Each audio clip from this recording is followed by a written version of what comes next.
আমার বাবা নেই এবং আমার ক্যান্সার আক্রান্ত মায়ের পক্ষে কর্মহীন আমি, এই টাকা কখনোই আমার পক্ষে বহন করা সম্ভব নয়।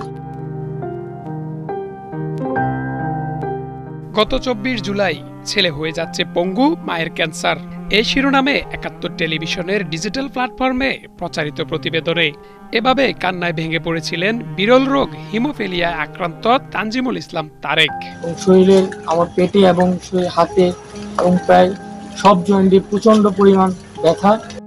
মরণব্যাধি হিমোফিলিয়ায় আক্রান্ত হয়ে তারেক পঙ্গু হয়ে যাচ্ছে। তারেকের বাঁকা হয়ে যাওয়া পা যেন ধীরে ধীরে মৃত্যুর দিকে নিয়ে যাচ্ছে। এরই মধ্যে ২ হাতের কোনোই, ২ পায়ের হাঁটু সহ ৪টি জয়েন্টই বাঁকা হয়ে গেছে।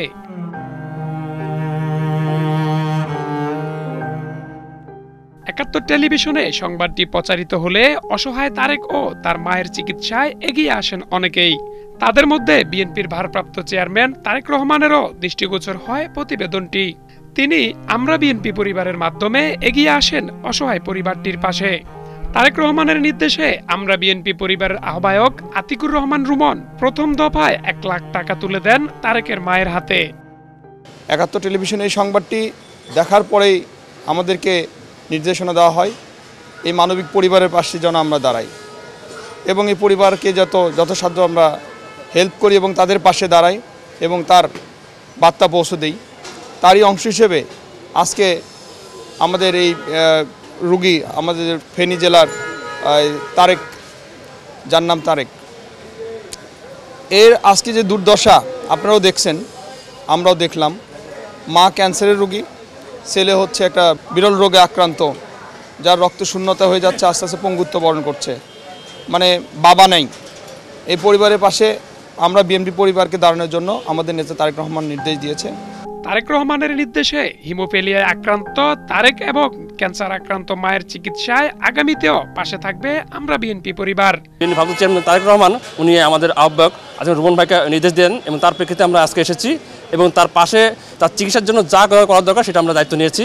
আজকে কিছু আর্থিক সহায়তা দিয়েছি এবং ভবিষ্যতেও তার পাশে দাঁড়াবো। অসুস্থ পরিবারটির চিকিৎসার দায়িত্ব নেয় তারেক রহমানের প্রতি কৃতজ্ঞতা জানিয়েছেন তারেকের মা জাহানুর বেগম। সেই সাথে ৭১ টেলিভিশনকেও ধন্যবাদ দিয়েছেন তিনি। তৎকালীন সময়টা আমি খুব বাজে সময় পার করছিলাম, যে আমি রুটিন যে অ্যান্টিবায়োটিক সেটাই কিনতে পারছিলাম না, আমার পা কেটে ফেলতে হতো। না হলে আমি বিএনপির এই মানবিক কাজকে বা জনাব তারেক রহমান স্যারের এই মানবিক কাজকে আমি অনেক সাধুবাদ জানাই। উনি যে আমার মতো একজন অসহায় মানুষ এবং অচ্ছুত একজন মানুষের পাশে এসে দাঁড়িয়েছেন, আশা করি মানুষ তার উপর আস্থা রাখবে।